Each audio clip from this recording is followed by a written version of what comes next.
Bonjour les amis, bienvenue au jour 7 du défi 24 Saint-Jean Ukulélé. Aujourd'hui, on joue un peu de reggae puisque nous apprenons la chanson « Tassez-vous de là » des Colocs.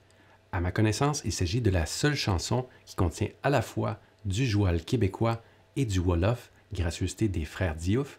C'est également probablement la chanson reggae que je connais qui a les paroles les plus sombres, mais en dépit de ces paroles vraiment très sombres, c'est toujours un grand plaisir à chanter en groupe. Donc, sans plus attendre, allons voir le top 3 choses à savoir pour jouer cette chanson. C'est parti! La première chose à savoir, c'est que le ukulélé est absolument parfait pour jouer du reggae en y ajoutant une bonne dose de soleil. Bien entendu, au début, maîtriser cette nouvelle rythmique, c'est quand même un bon défi. Alors allez-y très lentement, prenez tout votre temps, limitez le temps, protégez votre motivation. Mais une fois que vous l'aurez maîtrisé, c'est un excellent investissement parce que ça va vous ouvrir tout le répertoire reggae qui essentiellement utilise pas mal cette rythmique ou des variations très simples sur cette rythmique. Donc, ça vaut vraiment la peine. Encore une fois, prenez votre temps puisque ça prend un certain temps, à moins que vous soyez le dieu ou la déesse du reggae réincarné. C'est toujours possible. Alors, auquel cas, félicitations, vous avez découvert votre vocation. La deuxième chose à savoir, c'est que vous n'aurez besoin que de 3 accords afin de jouer toute la chanson, ce qui vous permettra de vous concentrer donc sur cette nouvelle rythmique. Le troisième et dernier truc, c'est que cette chanson vous permettra assurément de passer au niveau supérieur, au niveau de votre contrôle de la durée des accords et de votre jeu percussif. Sans plus attendre, allons voir la rythmique, c'est parti! Parlons tout d'abord du top 4 choses à savoir pour maîtriser la rythmique reggae au ukulélé. La première chose à savoir lorsque vous jouez du reggae, c'est que contrairement à d'habitude, l'emphase rythmique ne doit pas être mise sur le temps, donc sur le 1, 2, 3, 4, mais tout à fait à l'inverse sur le contretemps, c'est-à-dire sur tous les « et », ce qui donne ceci. 1, et 2, et 3, et 4, et. Donc, on va voir ça ensemble. Ne paniquez pas tout de suite. C'est normal si vous trouvez que c'est tout à fait à l'envers, puisque ça l'est. La deuxième chose à savoir, c'est que normalement, en reggae, la durée de tous vos accords doit être ultra staccato, ou autrement dit, vraiment, vraiment très brève, ce qui signifie donc que vous devrez trouver une façon, je vais vous aider bien entendu, de contrôler la durée de chacun de vos accords. Quelque chose comme ceci. Et non pas quelque chose comme ceci.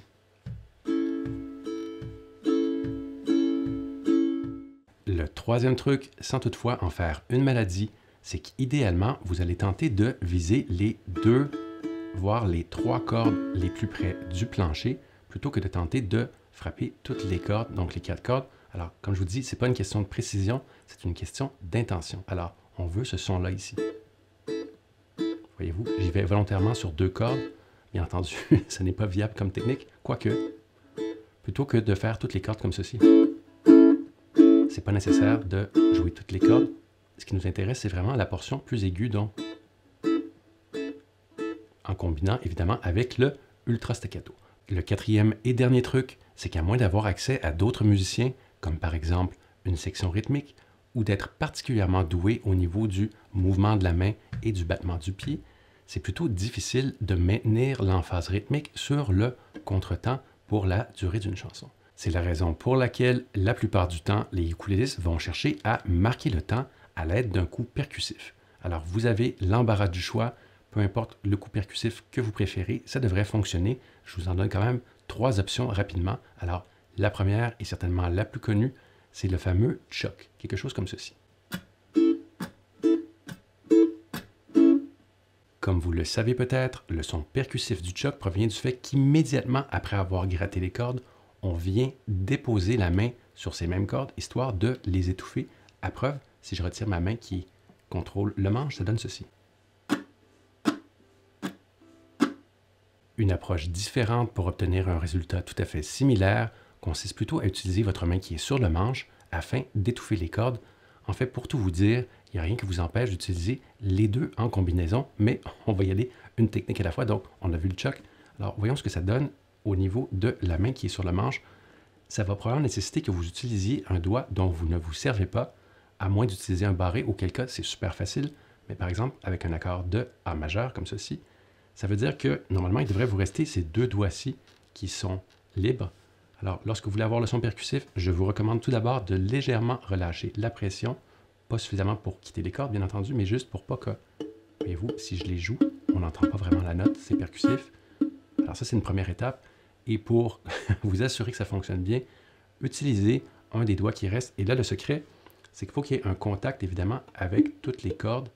Alors, vous verrez quel doigt vous préférez utiliser. Il y en a qui aiment bien ramener leur pouce. Faites des essais, faites des erreurs. C'est comme ça qu'on apprend. Alors, donc, ça donne ceci. Encore une fois, je ne dépose pas cette main ici pour l'instant pour produire le son étouffé. Ça se passe complètement, un peu comme dans les exercices de rythme, quand je vous fais faire de la clarification rythmique. Donc ça, c'est normalement. Alors, si je... Voyez-vous, je peux tout à fait faire un coup vers le bas où j'ai simplement besoin d'étouffer les cordes. Et auquel cas, il faudrait que je les désétouffe très brièvement sur le « et » de chaque temps. Donc, c'est une question de mécanique. À vous de voir si vous préférez faire un choc qui implique donc que vous posiez votre main pour étouffer après avoir joué et après ça, sans avoir à vous préoccuper de la main qui est sur le manche, ou à l'inverse, plutôt de tout mettre le travail au niveau de votre main sur le manche. Vous ferez des essais, c'est à vous de voir ce qui fonctionne. J'ai quand même un dernier petit truc, c'est presque de la triche, mais ça fonctionne quand même assez bien. Alors plutôt que de gratter, je vous propose plutôt d'utiliser une technique de fingerstyle qui consiste à avoir un doigt par corde, donc le pouce sur la 4e corde, votre index est à la 3e, votre majeur à la 2e et votre annulaire à la 1re. Et on va avoir pas trop recroquevillé, évitez de plier votre pouce comme ceci. Ça, c'est mal. À peu près comme ceci. Pas nécessairement droit, quoique ça peut fonctionner aussi, mais pas complètement. On ne veut pas que les doigts dépassent le pouce. On veut que le pouce reste un peu ressorti. Ça dépend de la taille de votre main, ça dépend de la forme de votre main et de toutes sortes de choses. Donc, vous gardez les 4 doigts en place. Et si on prend, par exemple, toujours un accord de A, ce que vous allez faire, c'est que sur le temps, vous allez venir déposer vos doigts. Voyez-vous, ça fait office de percussion. Et on retire pour jouer l'accord.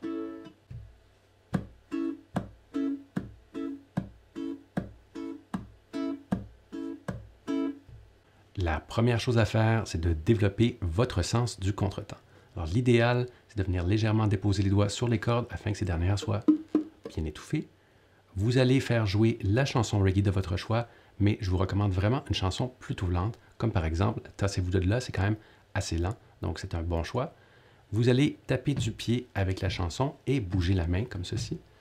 Et tout ce que vous allez vous concentrer à faire, une fois que ça c'est en place, pas avant, alors commencez par avoir ces 2 trucs avec la chanson.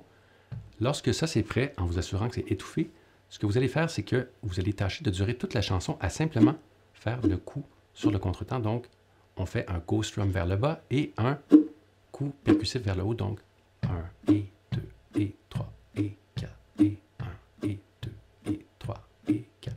Si jamais vous perdez le fil, ça se peut. À ce moment-là, cessez de jouer, continuez à bouger la main, tentez de rétablir votre pied. Lorsque vous sentez que c'est encore en place, vous retournez et on recommence. Et donc, 1 et 2 et 3 et 4 et 1 et 2. Alors, en faisant ça, ça va vraiment venir placer votre sens du contretemps. Au début, il est fort probable que vous allez avoir besoin de faire ça à toutes les fois où vous tentez de développer votre sens du reggae. Donc, c'est une façon un peu de vous réchauffer, de vous mettre dans le beat, en ce cas-ci, dans le beat du contretemps. Alors, passons à la deuxième étape. Une fois que vous êtes bien réchauffé et que vous êtes dans le beat, alors, ce que je vous propose, c'est tout simplement de prendre l'accord, par exemple l'accord de A ici, et ce que vous allez faire, c'est vous allez vous entraîner juste à l'étouffer rapidement. Donc, je vais le faire lentement, donc ce ne sera pas rapidement, mais c'est pour vous illustrer. Donc, on joue et directement après avoir joué, il faut trouver une façon de venir, soit déposer les doigts, relâcher un peu la pression. Donc, à ce stade-ci, ce n'est pas un truc rythmique, c'est simplement de contrôle de son comme ceci.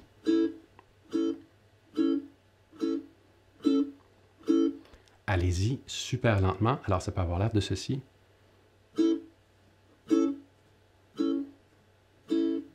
Ou encore plus lentement, aussi lentement qu'il le faudra. Et c'est tout à fait normal. Au début, ça risque de ne pas être tout à fait au point et pas égal. Donc, encore une fois, protégez votre motivation, mettez une limite de temps. Mais donc, première étape, on se réchauffe avec le côté percussif. Une fois que ça c'est en place, on va y aller au niveau du contrôle du son. Troisième étape, vous allez faire l'inverse de la première étape, c'est-à-dire que vous allez vous concentrer sur le coup percussif. Donc, vous remettez votre chanson et vous y allez simplement avec, soit avec la percussion ici, ou encore avec le choc. ou encore tout simplement avec la technique du fingerstyle. Alors, vous allez marquer le temps. Bien entendu, là, on a fait le tour. Alors, la dernière, quatrième étape du plan, c'est d'y aller ensemble. Alors, comme d'habitude, allez-y super lentement au début et lorsque vous le maîtrisez, et mettez une limite de temps, mais lorsque vous le maîtrisez relativement bien, augmentez très, très, très graduellement le rythme et il est fort probable que vous allez avoir besoin de faire un petit reset au niveau de votre cerveau. Donc, revenez à l'étape 1, mais au total, au final, ne passez pas trop de temps. L'important, c'est de garder le sourire, puisque le reggae, c'est le soleil et c'est le sourire. Ça prend quand même un certain temps, c'est tout à fait normal. Donc, la dernière étape aura l'air de ceci, très lentement. Je vais étouffer avec ma main qui est au niveau du manche. Donc, étouffer, accord, étouffer. Donc, je la refais.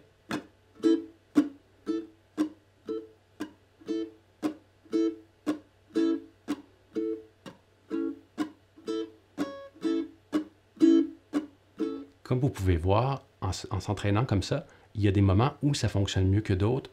Dans ce cas-ci, je remarque que ce n'était pas tout à fait égal. Donc, ce que j'aurais tendance à faire, c'est ralentir et recommencer. Donc, je prends une bonne respiration, je me détends, je suis zen et je recommence. Donc, plus lentement.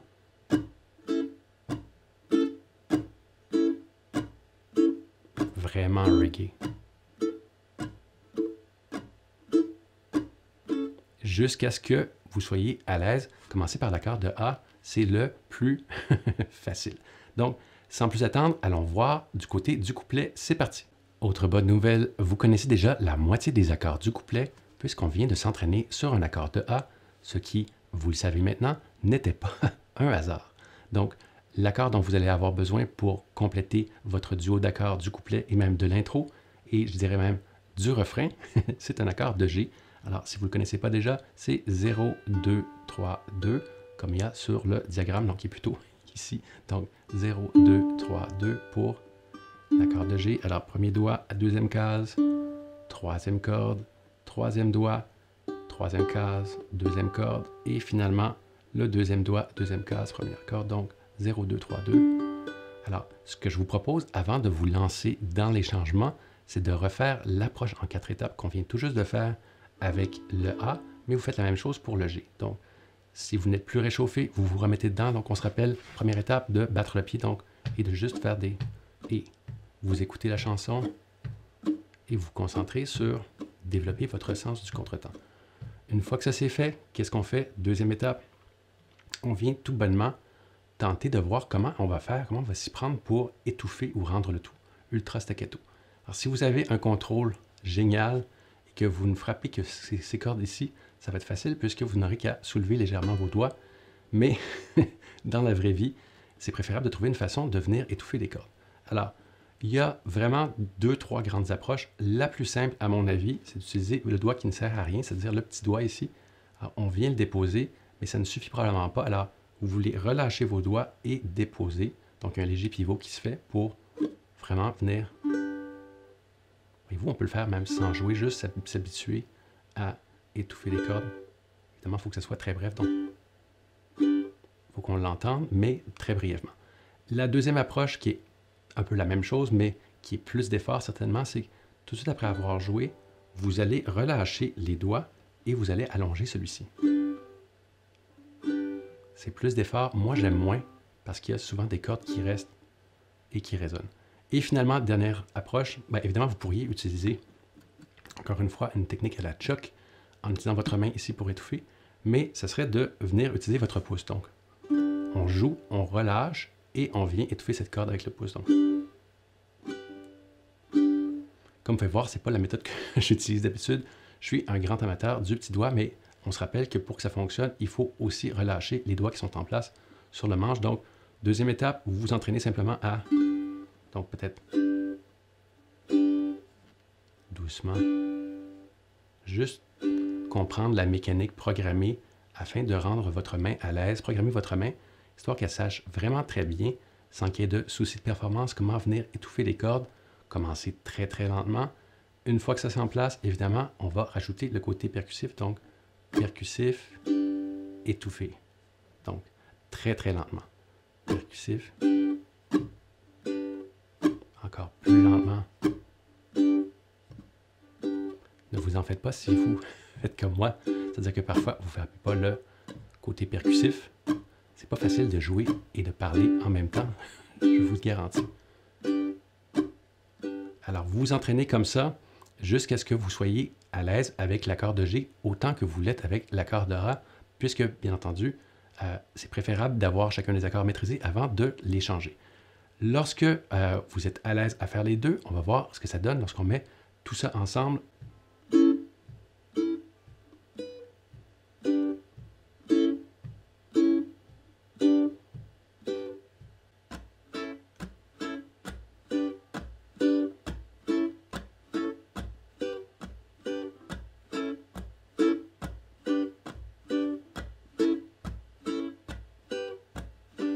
Pour ce qui est de la section B, il ne vous reste qu'un nouvel accord à apprendre. Enfin, si vous ne le connaissez pas déjà, j'ai nommé F dièse mineur, à savoir 2, 1, 2, 0.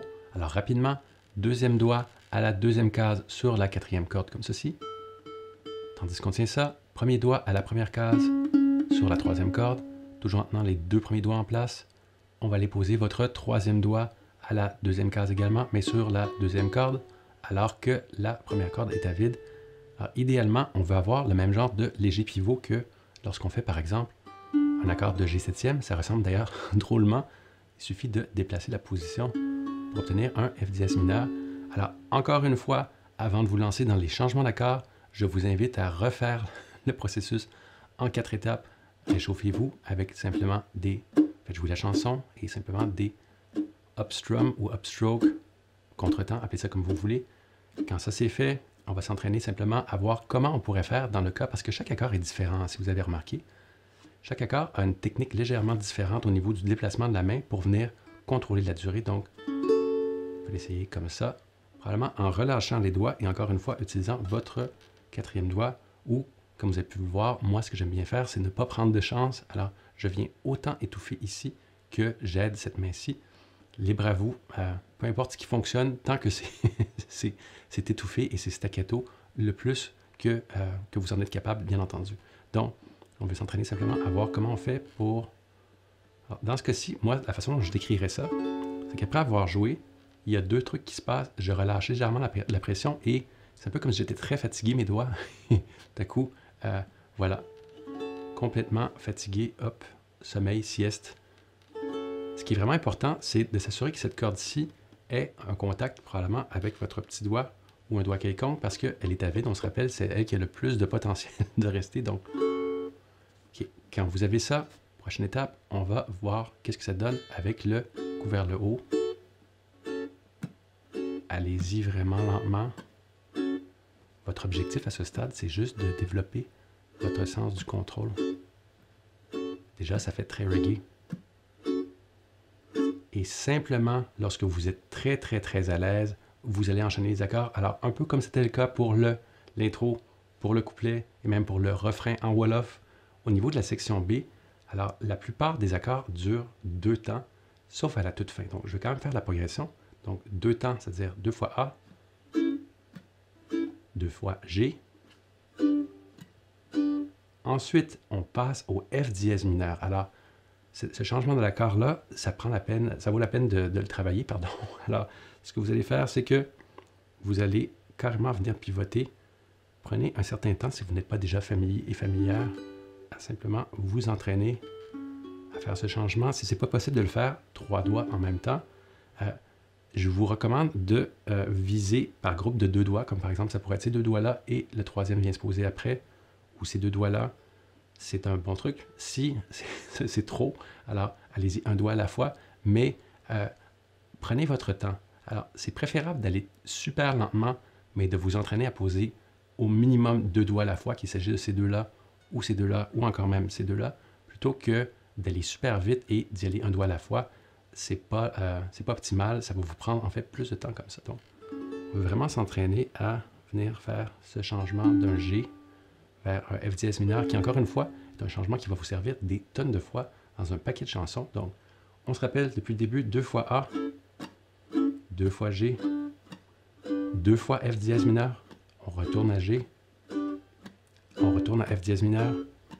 Alors, ça va vous faire pratiquer la transition. Et la dernière mesure, 2 fois ici. Et là, ce qui est différent, c'est que c'est une fois G, une fois A. Alors, c'est simplement pour un peu annoncer musicalement le fait qu'on retourne. Pour ceux et celles qui trouvent que c'est un changement trop rapide, alors je vous invite à complètement éclipser le dernier A, ce qui fait que la dernière mesure serait en tout point identique aux autres. Ça donnerait ceci. Version simplifiée. On va à G. On s'en va à F dièse mineur. On s'en va à G. On retourne à F dièse mineur. On retourne à G. Et une troisième et dernière fois. Et on passe à la prochaine section.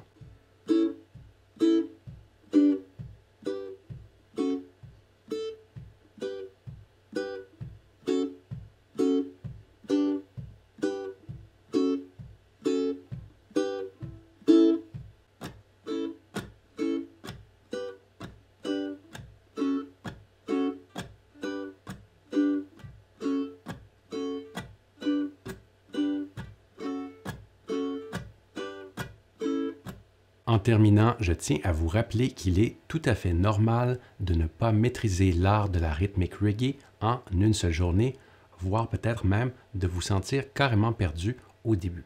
Alors, prenez votre temps, allez-y un jour à la fois, faites-en un peu à chaque fois, protégez votre motivation, travaillez surtout ce que je vous montrais dans le processus en 4 étapes, c'est-à-dire le fait de battre votre pied et d'étouffer vos cordes, de faire jouer la chanson et de développer votre sens du contretemps. Ça va finir par payer, mais encore une fois, protégez votre motivation un peu chaque jour, allez-y lentement, gérez vos attentes. C'est normal que ça prenne plusieurs jours. Encore une fois, il n'y a pas de honte, c'est du ukulélé, ça va fonctionner, soyez patient et si vous êtes bloqué, écrivez-moi, évidemment, je vais vous aider. Pour ceux et celles d'entre vous qui trouvaient que les paroles de cette chanson sont trop sombres, eh bien, j'ai une petite surprise pour vous. En effet, ce soir, live, à 20h, heure de Montréal, je vais vous montrer comment jouer la chanson, justement, Montréal d'Ariane Moffat, qui utilise exactement la même rythmique, donc pratiquez bien aujourd'hui. Bien entendu, pour mes amis qui sont en France ou qui dorment à 20h, ça arrive, n'est-ce pas? Le tout sera enregistré, donc vous pourrez le réécouter sans souci. Sur ce, restez reggae, parce que c'est un état d'esprit que j'affectionne particulièrement, donc restez reggae aujourd'hui, prenez ça cool, ne surfaites rien, et on se revoit plus tard. Bye!